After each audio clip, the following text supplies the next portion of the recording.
करू सुरू ठीक आहे. आज दोन महत्त्वाचे विषय मी आपल्या माध्यमातून तमाम मुंबईकरांसमोर नेत आहेत, कारण कदाचित आपल्याला बातम्यांच्या बुलेटिनमध्ये हे विषय छोटे वाटतील, पण हे लाखो मुंबईकरांच्या घरांशी संबंधित आहेत. काल आपण मुख्यमंत्र्यांचं उत्तर तर पाहिलंच असेल. नाही, मुख्यमंत्री बोलल्यानंतर लाईट बंद होतो इथे, आत्ताच्या सध्याच्या बोलल्यानंतर लोडशेडिंग होतं. आपण कालचं उत्तर मुख्यमंत्री महोदयांचं पाहिलंच असेल.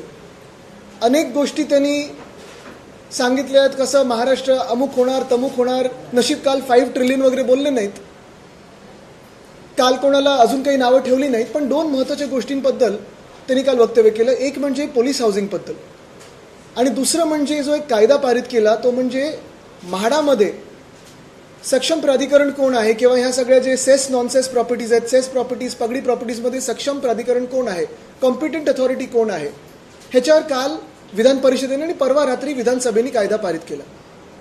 तसं पाहायला गेलं तर पहिला विषय मी सेसचा घेईन. मुंबईत जवळपास 14,500 चाळी आहेत, इमारती आहेत, ज्या पगडीच्या आहेत किंवा सेसच्या आहेत, उपकरप्राप्त आहेत. आणि ह्या 14,500 इमारतींमध्ये हजारो मुंबईकर, लाखो नसतील तर हजारो मुंबईकर तरी अजूनही राहतात. अनेक ह्या इमारती पगडीच्या किंवा सेस प्रॉपर्टीज ज्या आहेत त्या 60 वर्षाच्या, 70 वर्षाच्या, 80 वर्षाच्या, काही काही 100 वर्षाच्या देखील झालेल्या आहेत. आणि अर्थातच गळती लागलेली आहे, दुरुस्तीची गरज आहे, काही काही ठिकाणी पुनर्विकासाची गरज आहे. आपल्याला आठवत असेल 2021 साली आम्ही हा कायदा आणला होता महाविकास आघाडी म्हणून, ज्याच्यात सेस प्रॉपर्टीजना 79 1A आणि 1Bच्या माध्यमातून पहिलं 6 महिने जागा मालकाला आणि नंतर तिकडच्या भाडेकरूंना आपण पुनर्विकासाची संधी देत होतो. फेअर कायदा होता.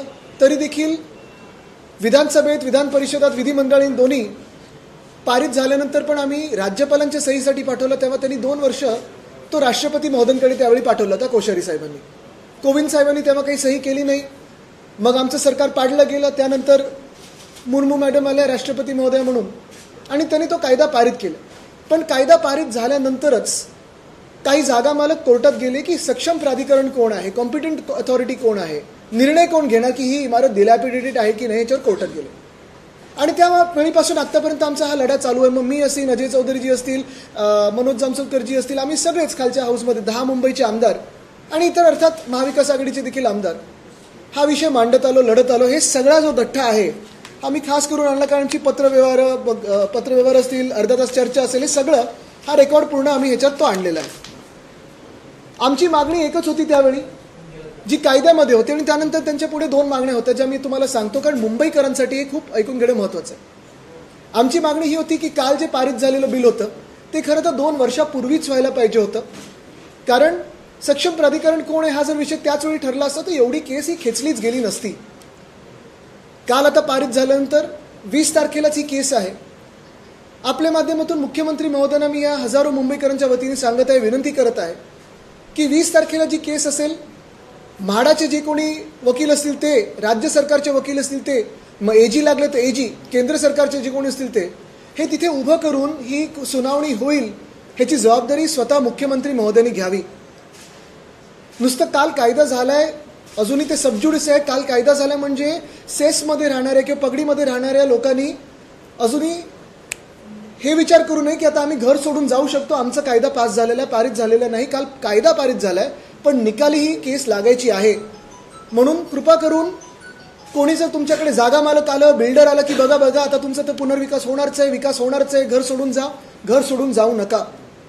बाहेर देखील आम्ही ज्या मागण्या मांडत आहोत, मग शिवसेना उद्धव बाळासाहेब ठाकरे पक्ष म्हणून असेल, पगडी एकता संघाचे मुकेश शाह आहेत आणि अनेक असे लोक आहेत जे आमच्यासोबत काम करतायत. इथे मातोश्रीवर प्रत्येक आठवड्यात वेगळ्या वेगळ्या चाळींसोबत, इमारतींसोबत बैठका होतात आमच्या, आणि त्यांच्या मनात सक्षम प्राधिकरणसोबत अजून एक भीती आहे जी मी मुख्यमंत्री महोदयांना पुन्हा एकदा विनंती करते आणि आठवण करून देतोय. अनेकदा पत्र लिहिली आहेत, भेटीगाठी झाल्यात, तेव्हा पण विचारले की सक्षम प्राधिकरण हा एक विषय झाला, पण ह्याच्या पुढे जाऊन आता हा कायदा पारित झाल्यानंतर जर हा निकाल लागला 20 तारखेला, त्यानंतर म्हाडाचा जो SOP आहे, स्टँडर्ड ऑपरेटिंग प्रोसिजर, ते तुम्ही बनवलेलं आहे, ते टॅग कमिटीकडे कसं जाणार, डिलॅपिडेटेड स्ट्रक्चर कोण डिसाईड करणार, जागा मालकांना तुम्ही अपीलमध्ये जायला देणार, हे सगळं थोडं बदलून सोपं करा, सरळ करा.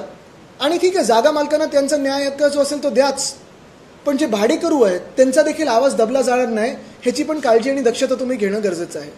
आणि तिसरी गोष्ट आणि सगळ्यात महत्त्वाची गोष्ट आपल्याच माध्यमातून ह्याच कायद्यासाठी ती म्हणजे तुम्हाला एविक्शन नोटीस येतील तर आम्हाला संपर्क करा. आणि मुख्यमंत्र्यांना परत एकदा सांगतोय की अनेक जागा मालक असतील किंवा बिल्डर असतील मुंबईकरांना धमकवत आहेत ह्या सेस प्रॉपर्टीजमध्ये किंवा पगडी प्रॉपर्टीजमध्ये नोटिसेस पाठवत आहेत आणि घर खाली करण्याची त्यांना धमक्या देत आहेत. घर एकदा खाली झालं रिकामं केलं घर की मग तुमचा अधिकार जातो. म्हणून टेनंटचं रजिस्ट्रेशन करून घेणं देखील म्हाडाची जबाबदारी आहे. ती म्हाडाने केली पाहिजे, सरकारने केली पाहिजे, जेणेकरून टेनंटना त्यांचा अधिकार हा पूर्ण मिळेल. ही झाली सेसची गोष्ट. म्हणजे पहिली गोष्ट म्हणजे कायदा पारित झालाय पण अजून निकाल लागायचा आहे. दुसरी गोष्ट म्हणजे मुख्यमंत्री महोदयांनी एविक्शनच्या नोटिसेसवर बंदी आणावी, नाहीतरी सबज्युडिस आहे आणि आता कायदा केलेला आहे. आणि तिसरी गोष्ट म्हणजे कुठेही जी काही ह्या टॅग कमिटी वगैरेच्या सगळ्याचा काही गोंधळ आहे तो सरळ आणि सोपा करावा. जसं सेसबद्दल हा एक विषय आहे तसा दुसरा विषय म्हणजे काल मुख्यमंत्री महोदयांनी एक सन्मान्य सदस्य कालिदास कोळंबकरजींना क्रेडिट देत असताना सांगितलं की पोलीस हाऊसिंगबद्दल आता आम्ही विचार करणार आहोत. तसं पाहायला गेलं तर मुंबईतले सगळेच आमदार आणि खास करून आम्ही शिवसेना उद्धव बाळासाहेब ठाकरे पक्षाचे आमदार हे पोलीस हाऊसिंगबद्दल असेल किंवा शासकीय कर्मचाऱ्यांबद्दल असेल प्रत्येक अधिवेशनात आवर्जून हा विषय मांडतो. मग कुठच्याही चर्चेतून असो, लक्षवेधीमधून असो, प्रस्तावामधून असो, पोलीस हाऊसिंगबद्दल आम्ही आग्रही असतो. मुंबईत जवळपास प्रत्येक मतदारसंघात पोलीस हाऊसिंग आहे आणि आमची मागणी हीच आहे, सरळ आहे, स्पष्ट आहे. कारण काल जी काही वक्तव्य आम्ही ऐकलं ते हेच होतं की जे इन सर्व्हिस पोलीस आहेत त्यांच्यासाठी मोठी घरं आता बांधून देणार. ठीक आहे, तिथं झालीच पाहिजेत, त्याच्यावर आम्ही आग्रही आहोतच. पण ते होत असताना जे रिटायर्ड पोलीस कर्मचारी आहेत ज्यांच्या परिवारांनी 2-3 पिढ्या पोलिसांमध्ये काढलेल्या आहेत त्यांना तुम्ही हक्काची घरं कधी देणार? आणि तुम्ही देऊ शकता. आमचा जो प्लॅन आहे मी मुख्यमंत्री महोदयांना मागच्याच महिन्यात डिटेल्ड पत्र लिहिलेलं आहे की जसं मुंबईमध्ये तुम्ही आता म्हाडाच्या माध्यमातून ते लेआउट्स जे आहेत पोलीस वसाहतींचे तिथे रिडेव्हलपमेंट करतायत, पुनर्विकास करत आहात, त्याच्यात जवळपास 60% तुम्ही सर्व्हिस पोलीसवाल्यांना ठेवू शकता आणि 40% हे रिटायर्ड पोलीस कर्मचाऱ्यांसाठी ठेवू शकता. ज्याच्यात कन्स्ट्रक्शन कॉस्टवर तुम्ही जर त्यांना विकलत तर त्यांना मुंबईच्या बाहेर जाण्याची गरज नाही पडणार आणि त्यांना मुंबईतल्या मुंबईतच हक्काचं घर मिळेल. तसं पाहायला गेलं तर काल जो उल्लेख झाला मुख्यमंत्री महोदयांकडून तो म्हणजे डीजी लोनचा. ठीक आहे, आता अनेक वर्षांतर डीजी लोन थोडं सुरू झालेलं आहे, पण ह्या डीजी लोननी तुम्ही खरोखर मुंबईत घर घेऊ शकणार आहात का? जी घरं घेतली जाणार ती बाहेर घेतली जाणार. म्हणजे हा सगळा जो वर्ग आहे ज्यांनी मुंबईची सेवा केली आहे, मुंबईचं रक्षण केलं आहे, सर्व्हिस झाल्यानंतर तुम्ही ह्यांना मुंबईच्या बाहेर ढकलणार, हे योग्य नाही आहे. आणि म्हणून आम्ही आग्रही आहोत की एकतर दंडनीय शुल्क जो तुम्ही लावलेला आहे तो रद्द करा किंवा कमी करा. HR तर तुम्ही कापताच 33% पगारातून. ते होत असेल तर आत्ता ह्या पोलीस वसाहतीची हालत अशी का खराब झालेली आहे? आणि तिसरी गोष्ट म्हणजे मुख्यमंत्री महोदय जेव्हा ही बैठक बोलवतील तेव्हा इन सर्व्हिस आणि रिटायर्ड पोलीस कर्मचाऱ्यांना देखील किंवा पोलीस परिवारांना बोलवा, पोलीस पत्न्यांना बोलवा, जेणेकरून त्यांचा आवाज देखील तुमच्या कानावर जाईल. राजकारण तुम्हाला करायचं असं असेल, आम्हाला बोलवायचं नसेल, नका बोलू, पण पोलीस परिवारांना, रिटायर्ड पोलीसवाल्यांना नक्की बोलवा. ह्याच्यावर तुम्हाला काही प्रश्न असतील तर तुम्ही विचारू शकता. तसं प्रश्न विचारण्यासारखं नाहीच याच्यावर. तर मुख्यमंत्री काय जनार्दन चाळक पुरुषोत्तमवाडी त्यांच्याबरोबर आमच्या 2-3दा बैठका झालेल्या आहेत. त्याच्यात देखील पागडी एकता सांगताना मदत करत आहे, शिवसेना उद्धव बाळासाहेब ठाकरे पक्ष मदत करत आहे. मी त्यांना म्युन्सिपल कमिशनर महोदयांकडे पण घेऊन गेलो होतो. त्यांना एक मार्ग आम्ही सुचवलेला आहे जो म्युन्सिपॅलिटीकडून किंवा BMC कडून मदत होऊ शकते. त्या समितीबरोबर माझी आता 1-2 दिवसात बैठक होईलच. तो जर त्यांनी स्वीकारला तर आम्ही म्युन्सिपल कमिशनरकडे आग्रही राहू. त्यांचा नाही, त्यांना बेसिकली काय झालं की तिथे थोडं ग्रुप आहे, एक ग्रुप एका थोडं विकासकाचं तिथे आहे आणि दुसरं आमची मागणी की जे तुम्हाला ठरवायचे असतील विकासक ते तुम्ही ठरवा, पण BMC कडून जो तुम्हाला अधिकार मिळाला पाहिजे त्याच्यावर आम्ही आग्रही राहू.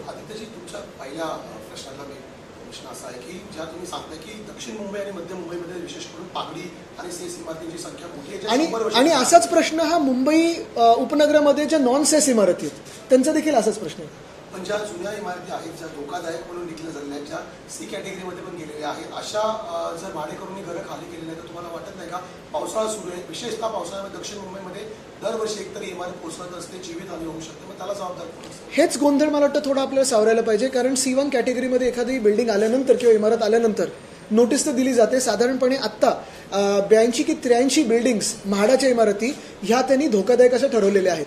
ह्याच्यात काही मागच्या वर्षीच्या आहेत, काही ह्या वर्षीच्या आहेत.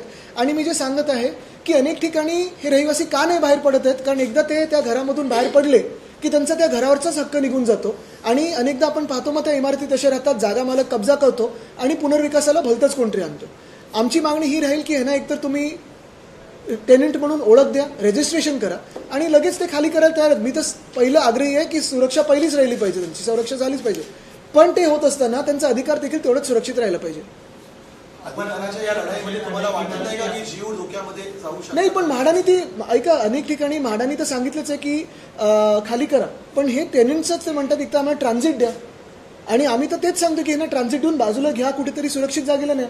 पण अशाही काही इमारती आहेत, कारण मी मतदारसंघात जवळून पाहत असतो जिथे थोडंफार रिपेअरवर नीट डागडुजी होऊ शकते, पण त्यांना C1 दाखवलं असतं. आणि अशा पण इमारती आहेत ज्या खरोखर धोकादायक आहेत, पण कोणीतरी भ्रष्टाचार करून C1च्या कॅटेगरीमधून काढतो. तर इथे ह्युमन इंटरव्हेन्शन जिथे येतं आणि भ्रष्टाचार होतो तिथे गडबड होते. उपनगरात शेवण म्हणून असं नोटीस बजावण्यात आलेलं आहे. अजूनपर्यंत त्यांना दिले गेलेले नाही आहेत आणि त्या जागा तिकडे रिडेव्हलपमेंट करण्यात आलेली नाही. हेच मी सांगतो ना की उपनगरात नॉन सेस्टच्या प्रॉपर्टीज आहेत, इथे सेस्टच्या प्रॉपर्टीज आहेत. म्हाडाचे अनेक लेआउट आहेत. काय झालं, सगळीकडे आता क्लस्टरचं चाललंय भूत, पण जे तिकडची लोक आहेत त्यांचं कोण ऐकतंय?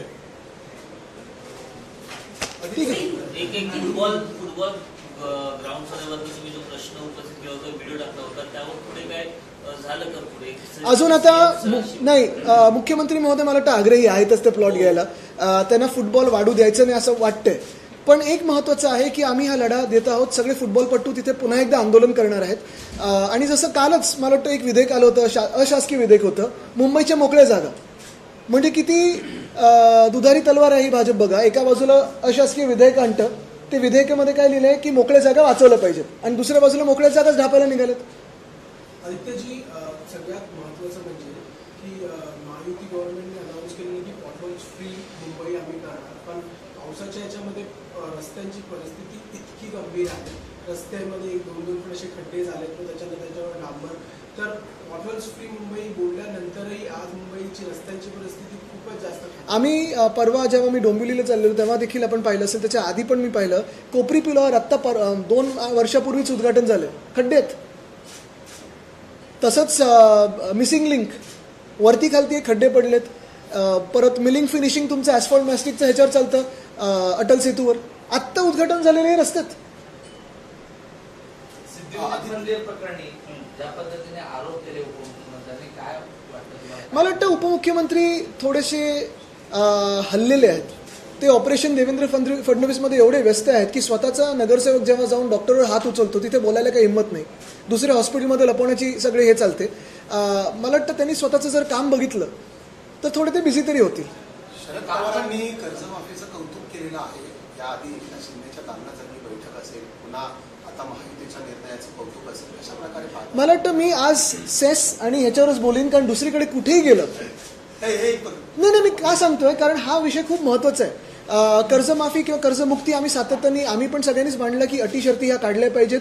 आधीचे आणि नंतरचे जे कर्जमुक्ती, तर तसं कर्जमुक्तीचं जे मुख्यमंत्र्यांनी सांगितलं की का नाही देऊ शकत आम्ही 2019 वाल्यांना, कारण ते आत्ताच झाले. आत्ता म्हणजे आता 6 वर्ष झाली, 7 वर्ष झाली. पण त्याच्यात मी का जात नाही आहे, कारण आत्ता हा विषय देखील तेवढाच महत्त्वाचा आहे. आणि पुढच्या आठवड्यात देखील आम्ही फीडबॅक सातत्याने घेत आहोत की शेतकऱ्यांपर्यंत कर्जमुक्ती पोहोचत आहे की नाही, त्याच्यावर देखील आम्ही बोलणार आहोत. पवारांच्या विश्वासार्हतेवरती देखील आपले खासदार. नाही, मी इतर राजकीय नेत्यांवर बोलू शकत नाही. राऊतसाहेब तर व्यक्त झालेत त्याच्यावर.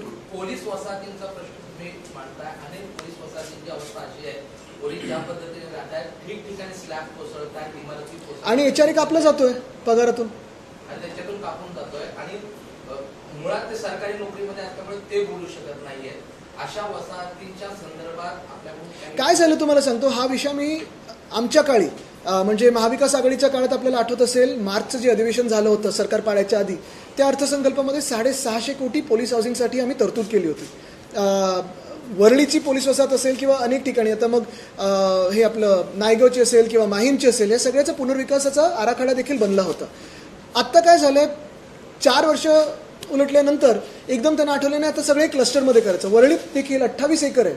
एक सुद्धा RGPG न हलवता, एक सुद्धा झाड न कापता तुम्ही तिथे अधिक फ्लॅट्स बनवू शकता, जास्ती फ्लॅट्स बनवू शकता आणि रिटायर्डवाल्यांना पण देऊ शकता. ही मी डिटेल्ड नोट मुख्यमंत्र्यांना दिलेली आहे. पण त्यांची एक विल पॉवर पाहिजे. आता हे जे काल त्यांनी घोषणा केलेली आहे की 7 दिवसात आम्ही बैठक घेऊ, ही गेल्या 4 वर्षात मला वाटतं 8वी की 9वी बैठक असेल. निवडणुकीच्या आधी घटनाबाह्य मुख्यमंत्री मिंदेंनी आश्वासन दिलं होतं की 8 दिवसात तुम्हाला घरं देतो, रिटायर्ड पोलीस हाऊसिंगला. सिडकोची घरं खाणीत दाखवली होती मुंबईच्या बाहेर. तसंच मला वाटतं नंतर मागच्या ह्या मुंबई महानगरपालिकेच्या निवडणुकीच्या आधी राहुल नार्वेकर अध्यक्षांनी एक समिती जाहीर केली होती. मग अजून कोणीतरी एक समिती जाहीर केली होती. मागच्या दिवसात गृहराज्यमंत्र्यांनी मला आश्वासन दिलं होतं, ते आश्वासन समितीमध्ये आता पाठवलं मी, की नाही आपण बैठक लावू आणि हा विषय निकाली लावू. ही नुसतं आश्वासनामागे आश्वासनं चाललेली आहेत. आदित्य, महाराष्ट्राच्या राजकीय संस्कृतीचा विषय जिथे महाराष्ट्राचे मुख्यमंत्री फ्लोर ऑफ द हाऊसमध्ये कट्टे आणि कुत्रेसारखा उल्लेख करतात वन, आणि त्यांच्यावर जर कोणी प्रश्न विचारला तर आणि किंवा त्यांच्यावर काही देशद्रोही आहेत. स्टँडअप कॉमेडियन म्हणून बोलतात महाराष्ट्राचे मुख्यमंत्री. राजकीय संस्कृती त्यांना विचारा ना, ते त्या दिवशी ते पण आहेत त्या व्हिडिओमध्ये जेव्हा ते खासदार बोललेत त्यांना तुम्हाला जेवायला देतो वगैरे. पण दुर्दैव असं आहे की महाराष्ट्र कधी एवढा राजकीय संस्कृतीत खालावला नव्हता. आता एवढं जेवढं खालावलं आहे, नासवलेलं आहे या भाजपानी असेल किंवा इतर त्यांच्या आता भाडेके काय काय मला माहीत नाही, भाड्याचे आहेत, विकत घेतलेत, फुकटात घेतलेत, मला माहीत नाही. पण ह्या सगळ्या लोकांनी आपण पाहिलं असेल की मुळात ज्या विषयांवर चर्चा झाली पाहिजे महाराष्ट्रात ती न होता एकामेकांना नावं ठेवणं, पक्ष फोडणं ह्याच सगळ्यात व्यस्त आहेत. आणि म्हणून हे विषय मागे राहू नयेत म्हणून मी तुम्हाला सगळ्यांना परत ह्याच्यावर आणतो. West Bengal government formed 9-member expert committee in which it is chaired by Supreme Court retired judge to draft UCC. What did you say on this? I have already stated that first and foremost, in terms of uniformity, show us uniformity in the ED, IT, CBI acting on everyone in the country. Why isn't ED and IT going to Champat Rai's house and Ali Mishra's house? Uniform civil code, I mean, get everyone under the same act of all your actions also. Show the same MP-led funds to everyone, give it to everyone for development. तो ये तो है, लेकिन apart from that, in terms of uniform civil code, I think it's too premature to say anything on it. Let the report be tabled, let the bill be tabled, then we can speak on it.